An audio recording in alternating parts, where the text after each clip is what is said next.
capítulo 11, desde el verso 20. Leemos la palabra de Dios en el nombre de Jesús. Y pasando por la mañana, vieron que la higuera se había secado desde las raíces.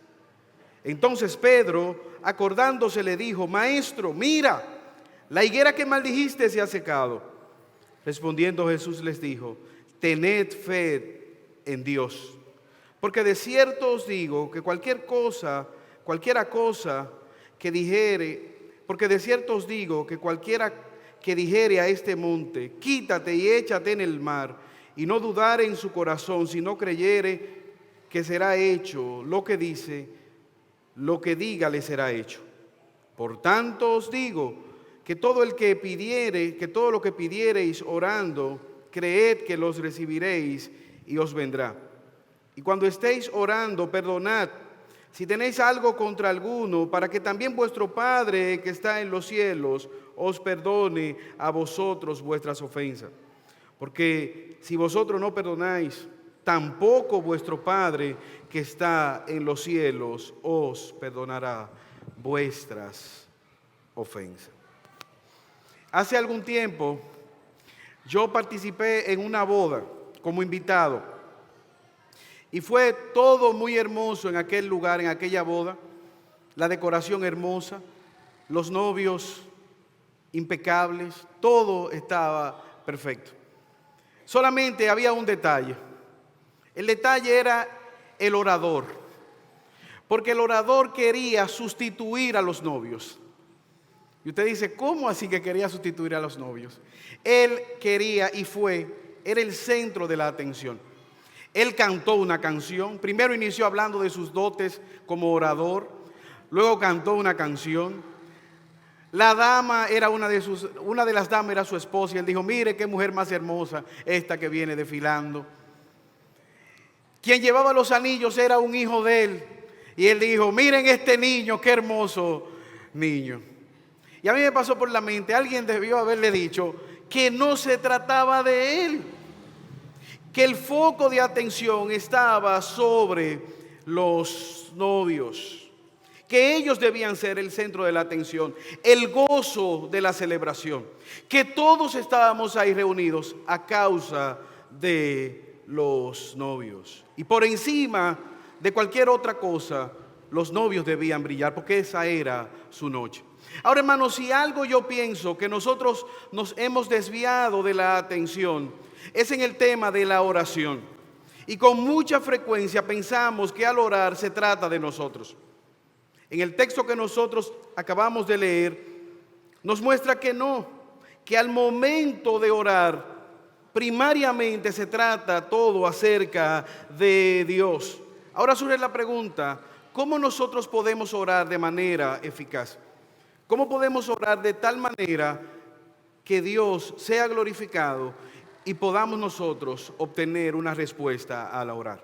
Acompáñame en oración en esta mañana, para que una vez más nos presentemos delante de Dios. Señor, te alabamos y bendecimos tu nombre y te damos gracias porque una vez más, oh Dios, tú nos permites estar aquí. Rogamos, oh Señor, que nos hables por medio de tu palabra. Trae en convencimiento de pecado a aquellos que están en este lugar y todavía no han venido al redil. Sálvales, como tú has tenido misericordia de muchos de nosotros. Ayúdanos, oh Señor, aumenta nuestra fe para poder orar como conviene, de tal manera que te glorifiquemos y podamos estar en paz con la respuesta que tú nos das. Estos favores te lo pedimos por Jesús. Amén. Este pasaje que nosotros acabamos de leer es el resultado de lo que ocurrió con una higuera. Jesús había ido a comer en aquella higuera buscando frutos. Dice Marcos en los versículos anteriores que no era el tiempo de los frutos, no era el tiempo de la cosecha. Pero como dijimos en ocasiones pasadas, las higueras tenían unas brevas, unas especies de frutos que eran dados antes de la temporada regular de los frutos. Estas brevas eran dadas antes de echar hojas. Cuando Jesús ve la higuera, ve todo este follaje, ya se presume que ya tenía frutos. Pero cuando se acerca no tenía frutos y Jesús maldijo aquel árbol. Pero todo esto es una parábola vivida de lo que ya Jesús va a hacer en el templo. Y decíamos que el templo era el lugar sobre el cual giraba la vida de Israel. El aspecto religioso, el aspecto de la adoración, estaba ligado al templo. Jesús va y purifica el templo, echando para afuera a los cambistas, a los que vendían animales. Y aquel lugar totalmente corrompido ya tiene una sentencia. Es el juicio de Dios para este templo. Al igual que la higuera, mucho follaje, pero no había fruto. El templo se veía en abundancia, se veían muchas personas sacrificando animales, pero no había fruto. Y es ahora cuando ellos salen de Jerusalén y Pedro dice: Señor, la higuera que tú maldijiste hoy está seca. Ahora, la respuesta que Jesús le da es, entonces, a la respuesta de Pedro, versículo 21, Maestro, mira, la higuera que maldijiste se ha acercado. Y aquí quisiéramos ver el componente histórico de la oración. Rabí, mira, tu palabra tiene el poder de hacer secar un árbol. Tu palabra tiene el poder, y la higuera te obedeció cuando tú le ordenaste que no produjese. La destrucción de la higuera ante la palabra de Jesús nos evidencia un contexto o un componente histórico en la oración. La intención de la oración es que nosotros poder comunicarnos con Dios, es nosotros poder interactuar con Dios, es ver ese poder, nosotros tener acceso a ese poder que está no en nosotros, sino en Dios. Jesús oró y maldijo la higuera, y la higuera fue secada para sorpresa de los que estaban ahí. Pero en todo el Antiguo Testamento nosotros vemos a un Dios obrando, un Dios poderoso. Y todo lo que dice el Antiguo Testamento y el Nuevo Testamento es para evidenciar el poder que tiene nuestro Dios. El pueblo de Israel, si usted lee en el Antiguo Testamento, fue sacado de la cautividad con mano poderosa. Sin ser un ejército, un pueblo esclavo de Egipto fue librado. Ahora, cuando Dios lo iba a entrar a la tierra prometida, Él les advirtió que se acordaran de dónde Él le había sacado. Deuteronomio capítulo 4, versículo 9. Por tanto, guárdate y guarda tu alma con diligencia, para que no te olvides de las cosas que han visto, ni se aparten de tu corazón todos los días de tu vida. No se olviden de dónde ustedes han salido. No se olviden que yo he acudido en respuesta a sus oraciones ante la esclavitud del pueblo Egipto. Pero ante las necesidades que vemos en el pueblo en el Antiguo Testamento, ellos oraban y Dios respondía. Nuestro Dios es un Dios poderoso, y Jesús está enseñándoles a ellos que cuando ellos van delante de Dios en oración y confianza, Dios responde. ¿Cuál era la razón por la cual la higuera estaba seca? Su infructuosidad, no produjo frutos. Pero también, hermanos, ahí hay una advertencia, como decíamos el domingo pasado. Una persona que esté siendo infructífera de manera momentánea corre el peligro que le pasó a esta higuera, de ser infructífera eternamente. Tú estás viviendo para tu propia gloria, tú estás viviendo para tu propia voluntad y no estás produciendo fruto para la gloria de Dios. Pero puede llegar un día, y quiera Dios que no sea tu caso, en el cual tú mueras en esa condición y tengas que darle cuenta a Dios. Y ya no habrá vuelta atrás. Yo recuerdo, a mi abuela les gustan mucho las orquídeas, y un día alguien fue vendiéndoles unas orquídeas a muy buen precio, hermosas orquídeas con flores, y ella las compró, pero al poco tiempo las orquídeas, la flor se secó, y eran varias y se secaron como de manera instantánea. Tristemente, mi abuela descubrió que había sido engañada. El vendedor fraudulento tomó la flor de la orquídea y la puso en una orquídea más barata, haciéndola aparentar que era una orquídea costosa. Y mi abuela fue estafada. Eso era el pueblo de Israel. Eso es una religión sin fruto. Pero vemos en el pasaje que al orar de manera poderosa, Jesús maldijo la higuera y la higuera se secó. Ahora, hermanos, nosotros debemos orar confiadamente. Como dije anteriormente, al ver la historia del Antiguo y el Nuevo Testamento, tú y yo podemos venir al Padre confiadamente. Esto está aquí para que nosotros podamos ver que tenemos un Dios poderoso, que tenemos un Dios que nos escucha, que tenemos un Dios al cual acudir. Jesús no es un ídolo muerto, Él habla y las cosas ocurren. Él es el verbo de Dios que ha llevado a cabo todo cuanto existe. Pero a través de la oración, hermanos, nosotros también tenemos acceso al Padre en medio de la prueba y de la dificultad.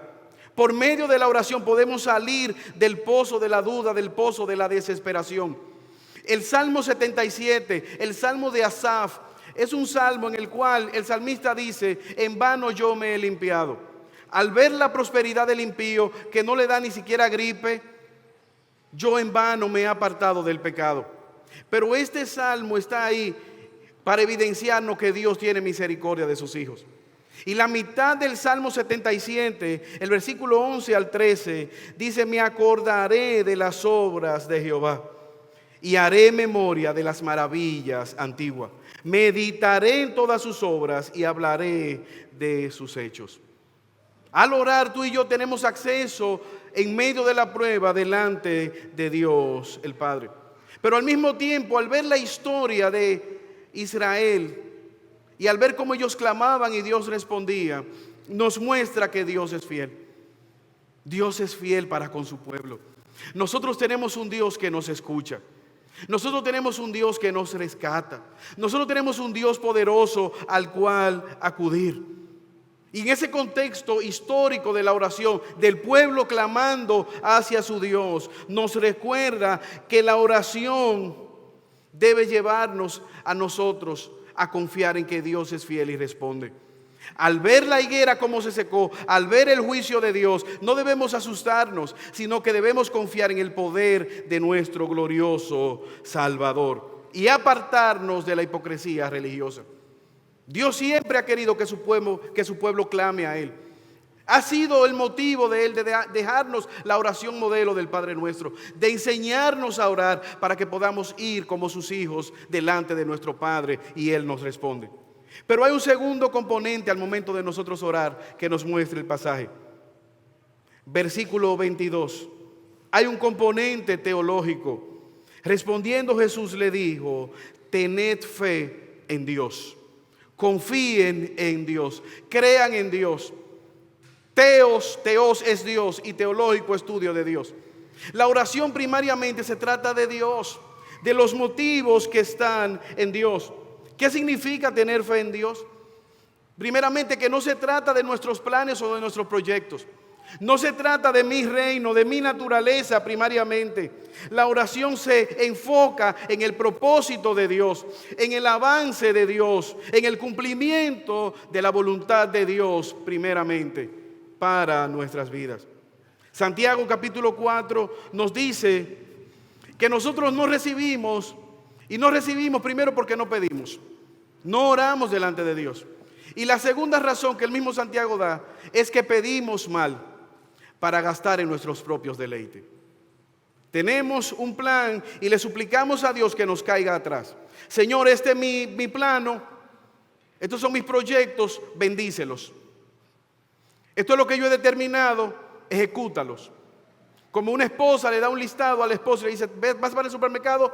Mira, este es mi listado, tráemelo. Entonces Dios muchas veces se convierte para nosotros en un Aladino, una lámpara a la cual frotamos en medio de las dificultades. Y sale el genio a suplir o a conceder nuestros deseos. ¿Cuál es el problema? Que en nuestra naturaleza pecaminosa no tenemos deseos muchas veces que son conforme a la voluntad de Dios. Y parte de la misericordia de Dios es que no nos da las cosas que nosotros quisiéramos en nuestro pecaminoso corazón. Pero hay un segundo elemento con respecto a la oración. Y es que a veces las pruebas vienen de parte de Dios. Las dificultades es parte del trabajo que Dios está haciendo en nuestras vidas. Filipenses capítulo 1, versículo 12 al 14.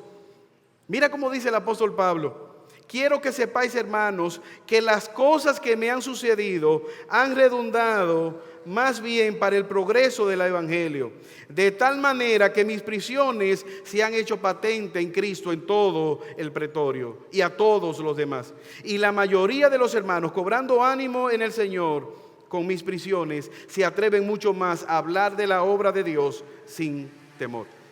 Todas las cosas que me han ocurrido han redundado para el bien del evangelio. Pablo fue a predicar a Roma y allá cayó preso. Los hermanos en su mayoría le abandonaron. Está atado 24 horas a un soldado romano, con las limitaciones de los recursos económicos. La iglesia de Filipos manda un mensajero con una ayuda llamado Epafrodito. ¿Y qué crees? Epafrodito casi se muere en el camino. Y Pablo está preocupado, quizás por la situación que ellos pudieran pensar, porque Epafrodito también se siente angustiado. ¿Y si se muere? ¿Qué habrán pensado los filipenses? Algunos hermanos desde adentro en la iglesia se habían opuesto a Pablo, ataques desde afuera. Y Pablo dice, todas estas cosas han redundado para el bien del evangelio. Por mi sufrimiento, otros hermanos se han parado a predicar la palabra con autoridad. Han visto, si éste ha venido de lejos a proclamarnos el evangelio, nosotros entonces debemos tener valor y proclamar la verdad del evangelio. Lo que quiero resaltar, hermanos, es que estas circunstancias quizás Pablo no la hubiese escogido. Él no pensó que esa era la manera en la cual él llegaría a Roma, preso con un calabozo. Él no pensó que el púlpito que él iba a tener era en una casa con un soldado encadenado. Pero en los planes de Dios, Dios sabía que esa era la mejor manera para él llevar a cabo su obra. Quizás la higuera no pensó que no se trataba de ella. Y por eso dijo, yo voy a poner hojas y no frutos. Y por eso entonces se secó. Usted sabe el texto que leyó el hermano Manuel, Mateo capítulo 6. Los discípulos le dicen, Señor, enséñanos a orar. Y Jesús le da una advertencia. La primera advertencia, no sean como los hipócritas, que todo lo que hacen, lo hacen buscando su propia gloria.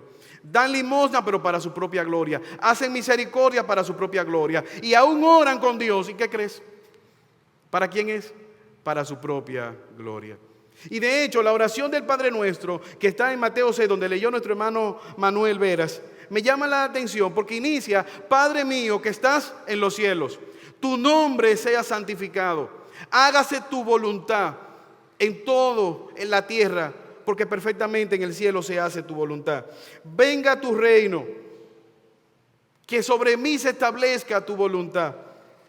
Y quizás la quinta petición, aliméntame, dame el pan de hoy. Y oiga cómo sigue diciendo, perdóname, ayúdame a ser santo y a perdonar a los demás. Líbrame del pecado, líbrame de la maldad. Todo el Padre Nuestro se trata de Jesús, de la gloria del Padre. Y entonces ahí nosotros presentamos nuestras peticiones. Tú eres mi Padre, tú estás en los cielos.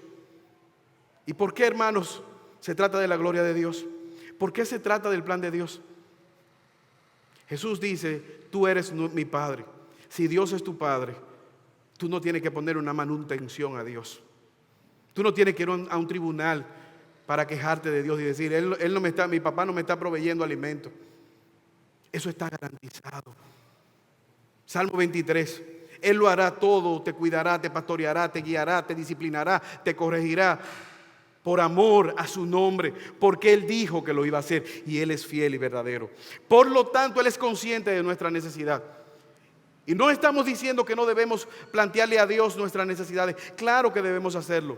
Lo que estamos diciendo es que nosotros debemos recordar el componente teológico, que Él es el centro de nuestras oraciones. Y que nuestra oración debe ser, Señor, ayúdame a seguir tu voluntad. Señor, ayúdame a vivir conforme a tus propósitos. Señor, ayúdame a glorificarte. Señor, ayúdame a pensar y a buscar tu voluntad por encima de mi propia voluntad. El conocer este componente teológico debe llevarnos a nosotros a vivir para la gloria de Dios. Esta higuera fue creada para que diera fruto y no lo estaba haciendo. Tú y yo fuimos creados para dar frutos para la gloria de Dios. Y esa debe ser nuestra oración. Señor, ayúdame a ser fructífero, a vivir para tu gloria.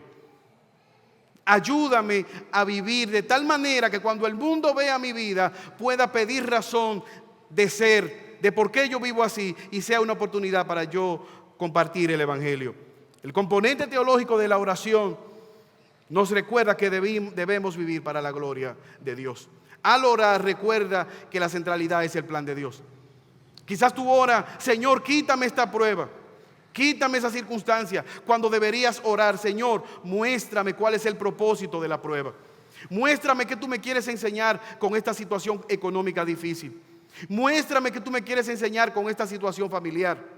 Enséñame cómo yo puedo glorificarte en medio de esta situación laboral difícil, en medio de este jefe que se la ha tomado conmigo. Yo sé que por encima de él estás tú. Ayúdame a glorificarte. Esa debe ser nuestra oración. Y vemos el componente teológico siempre centrado en Dios. Esa fue la vida del apóstol Pablo. Para mí el vivir es Cristo, el morir es ganancia. ¿Y qué dice el apóstol Pablo? Con Cristo yo estoy juntamente como crucificado. Y todo lo que yo vivo, lo vivo en la carne. Lo que estoy viviendo en la carne, lo vivo en la fe de aquel que me amó y se entregó a sí mismo por mí. Ahora, esa no debe ser el deseo del apóstol Pablo. Ese debe ser nuestro deseo. Y nosotros debemos manifestarlo al orar así: ayúdame, Señor, a buscar tu voluntad. Confiar en Dios. El texto dice, vemos también un componente espiritual de la oración. Versículo 23. Porque de cierto os digo que cualquiera que dijere a este monte: quítate y échate en el mar, y no dudare en su corazón, sino que creyere que será hecho lo que dice, lo que diga le será hecho. Un componente espiritual. Cualquiera que le diga a un monte: quítate y échate en el mar, le será hecho. Yo te pregunto, ¿cuántos montes tú has visto lanzándose en el mar?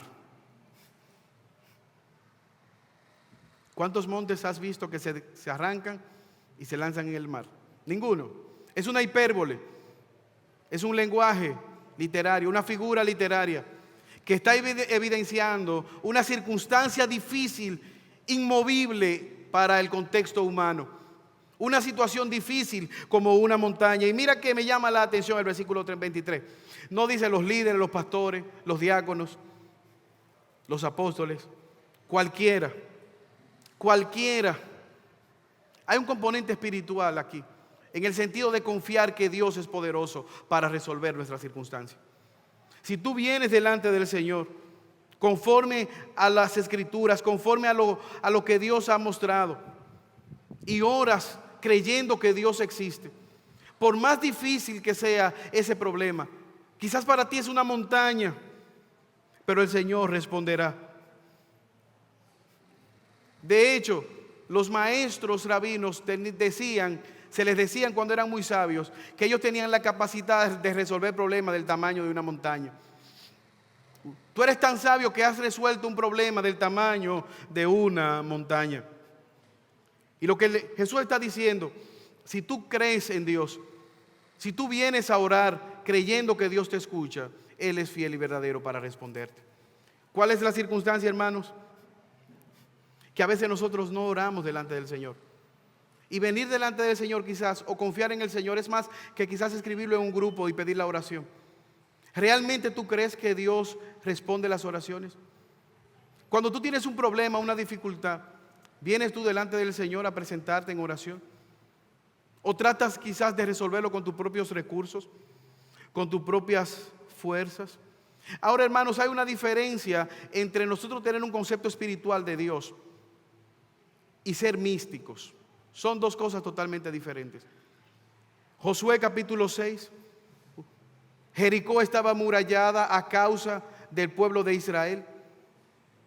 Vienen conquistando y hay una ciudad totalmente amurallada, nadie puede entrar. ¿Qué dice Dios? Traigan a los cantores y pónganlo a que canten y toquen. Una orden difícil humanamente de aceptar. ¿Qué batalla se libra con los cantores delante? Pero Dios estaba probando la fidelidad del pueblo de Israel y la obediencia. Y así lo hicieron. Y usted y yo sabemos que Dios respondió derribando las murallas. La pregunta: ¿cuántas batallas peleó el pueblo de Israel de esta manera? Una. Todas las demás fueron a espada. Por lo tanto, hermanos, eso es un mandato en un libro histórico. Tú no tienes que estar dándole vueltas a ningún muro, ni pisando, ni decretando ningún terreno. En obediencia a Dios ellos lo hicieron. Si puedes creer, al que cree todo le es posible. Hechos capítulo 12, versículo 6, un texto que cada vez que lo leo me da risa. El pueblo está orando, los apóstoles están orando porque Dios liberte a Pedro. ¿Y sabe lo que ocurre? Dios responde la oración y liberta a Pedro. Pedro va, está tocando donde ellos están orando. Viene una joven llamada Rode y dice, ¿quién es? Y dice, soy yo, Pedro. Ella lo deja fuera. Pedro va y le dice a los que están orando por la libertad de Pedro, ahí está Pedro, Dios le respondió. Y ellos dicen, mira muchacha, es un espíritu que está ahí. No, que es Pedro. No, ¿cómo va a ser Pedro? Es un espíritu, tú estás oyendo voces.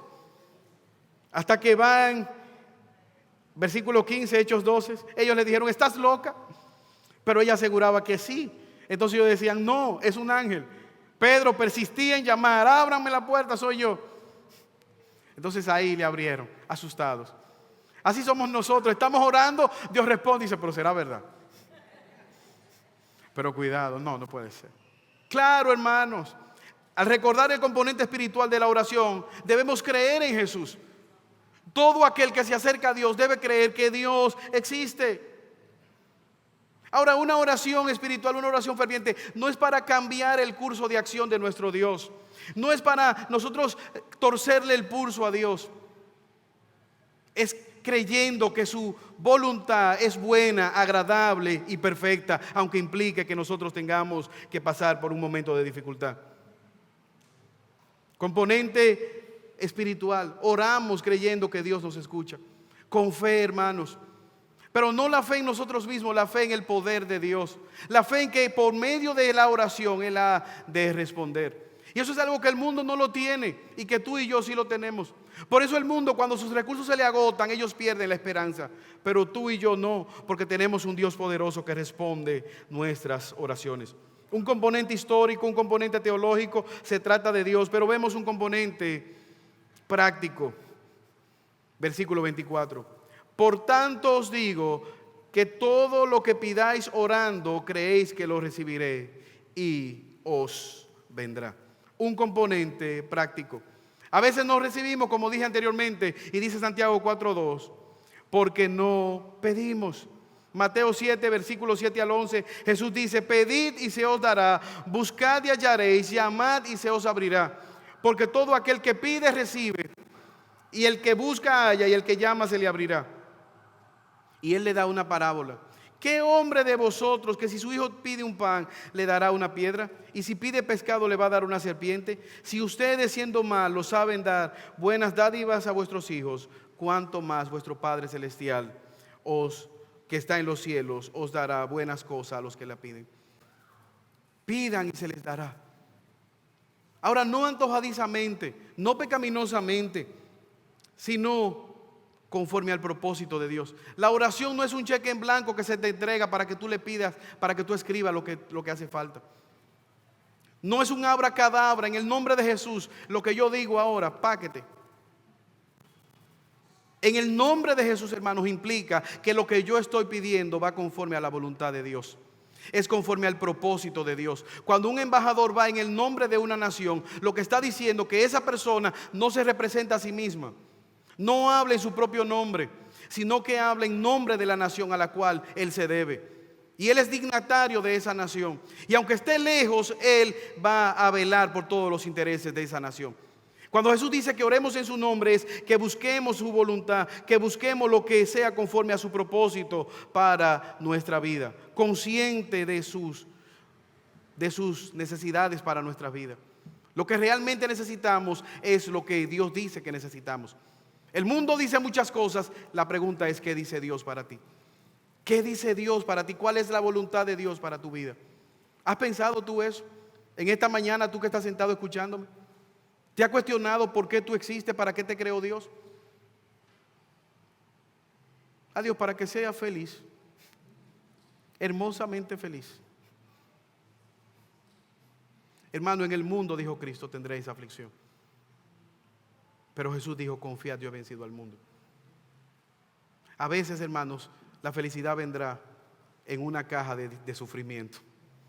Dentro está la felicidad, pero fuera habrá sufrimiento.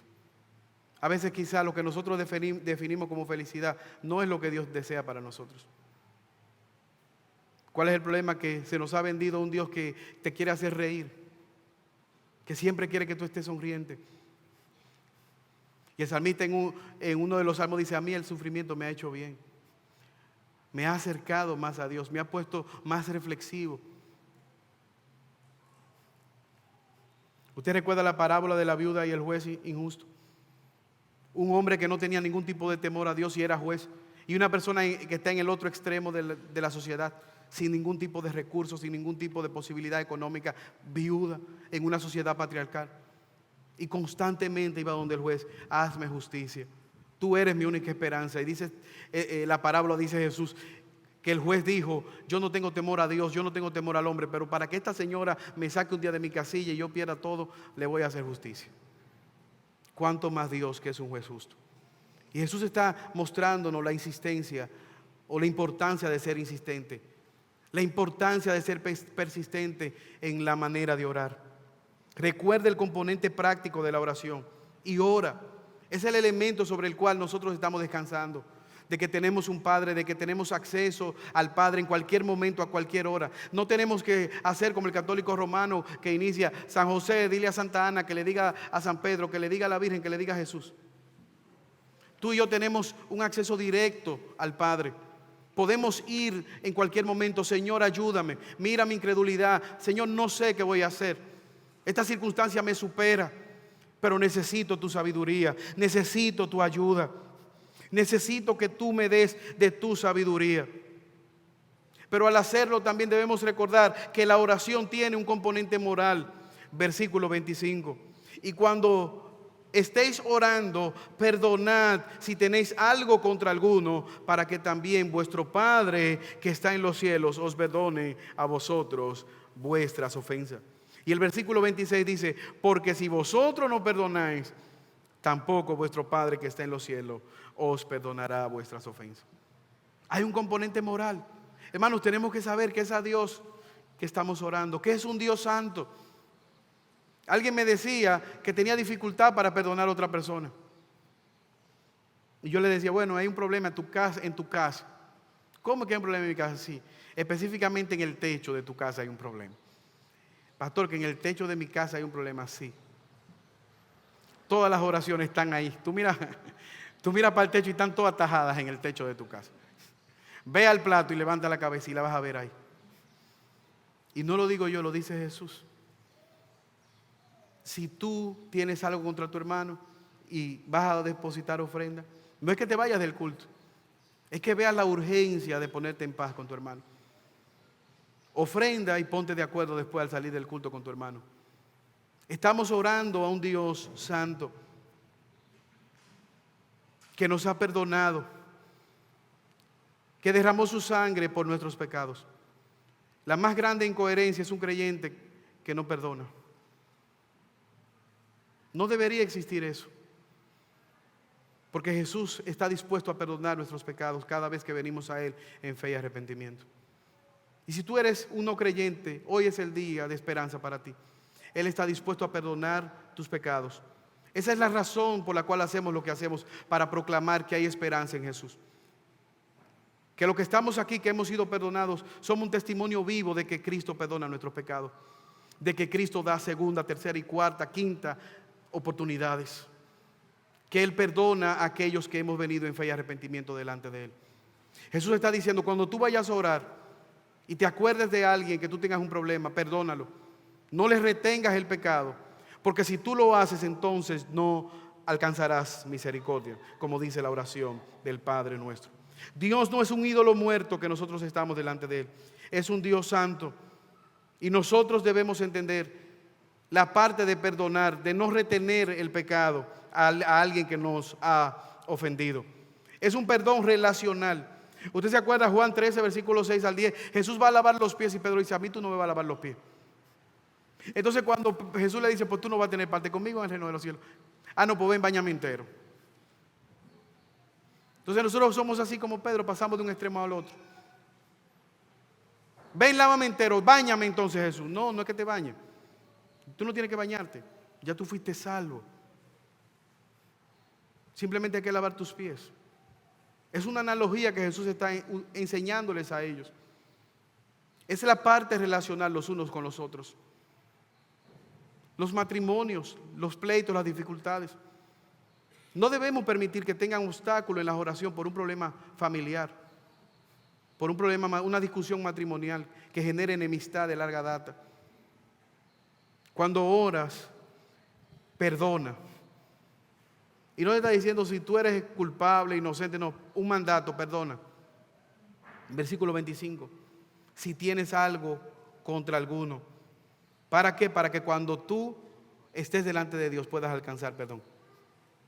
Nosotros somos pecadores, hermanos, redimidos por su sangre, y diariamente necesitamos pedir perdón a Dios. Diariamente pecamos contra Dios y debemos venir a Él en fe y arrepentimiento. La gran tragedia es que nosotros podamos vernos como fariseos. La gran tragedia es que olvidemos la misericordia que Dios ha tenido con nosotros. La gran tragedia es que olvidemos pedir perdón cada día delante de Dios, pensando que no hemos pecado. Esa es una gran tragedia. Que vengamos a un lugar como este y tengamos una actitud farisaica, que al orar podamos decir: Señor, gracias porque no derramaste tanta sangre por mí como lo derramaste por otro. Yo no soy como los demás pecadores, yo no estoy tan mal. Esa es la gran tragedia de la hipocresía religiosa. Jesús está diciendo en este lugar: recuerda el componente moral de la oración y perdona a los que te están ofendiendo. Así como tú has sido perdonado y necesitas del perdón de otros y has ofendido, perdona a los que ofendes. Yo en un momento dado le dije a mi esposa: mi amor, ¿por qué es que a ti se te queda el queso y la leche afuera en la noche? Y se lo dice como lo hizo mi sobrino, que mi hermana dijo: pide perdón. Perdóname. Perdóname. Di lo siento. Lo siento. Dale un abrazo. Pero yo le dije a mi esposa: mamá, la leche, el queso lo deja afuera, porque... Y ella me dijo: mi amor, pero yo tengo toda la vida tapándote el pote de la gelatina, que tú toda la vida lo dejas destapado. Yo no. Yo dejo el pote de la gelatina destapado. Sí, toda la vida. Y yo nunca te lo había dicho. ¿Y sabes qué? Pero yo nunca me daba cuenta. ¿Por qué? Porque siempre estaba tapado. Yo cogía la gelatina y me iba. Y al otro día lo encontraba tapado. Entonces así somos nosotros cuando pensamos en alguien complicado. ¿En quién tú crees que tú piensas? ¿En el que está a tu lado, en el vecino, en el cónyuge? Nunca en nosotros. Jesús dice: perdona, para que cuando tú estés delante de la presencia de Dios también puedas alcanzar perdón. Así somos nosotros los creyentes, hermanos. Personas redimidas por la sangre de Cristo que diariamente debemos acudir en busca de perdón delante de nuestro Padre. El templo fracasó. De ser una casa de oración se convirtió en una cueva de ladrones. Los fariseos perdieron el propósito. En vez de ser gente que llamaran al arrepentimiento, ellos creyeron que eran una casta superior y que no eran pecadores. Pero qué bueno que nosotros vemos a Jesús, que nos recuerda el propósito de la oración, que tiene un componente histórico que nos debe llevar a confiar en Dios, que hay un componente teológico que nos muestra que no es nuestro propósito, es el propósito de Dios a través de nuestras vidas. Que hay un componente en la oración espiritual, debemos acercarnos creyendo, teniendo fe en ese Dios, que no es un ídolo, es un Dios vivo que demanda una relación personal con cada uno de nosotros.